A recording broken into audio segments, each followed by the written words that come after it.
Welcome to the Learning Pines YouTube. We hope this video helps.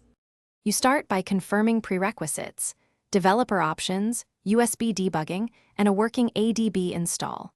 Once connected, pull the CMF package and the System UI resource folder so you have a working copy.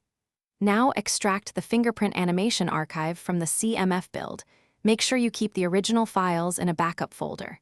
You're doing this so you can test without breaking the running UI. This early extraction prevents lost data and gives you immediate test files to edit.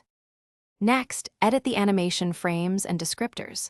Convert or optimize frames to the CMF-supported format and replace misleading dimensions. Then open the animation XML or JSON to change timing, easing curves, and sequence order. Once you finish edits, run the resource compiler to rebuild the CMF resource table and reassign assets if required by the platform. Make sure to increment version or resource ID so the system recognizes the new animation. Finally, push the rebuilt CMF package back to the device with correct ownership and permissions. Once done, restart the system UI or reboot the phone to ensure the new animation loads. Test the fingerprint sensor several times while watching Logcat for animation-related messages and resource parsing warnings.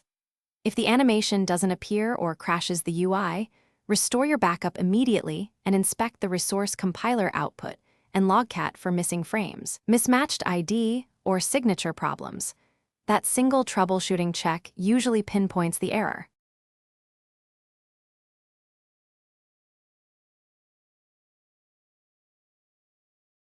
Thanks for watching. Consider subscribing if we helped you.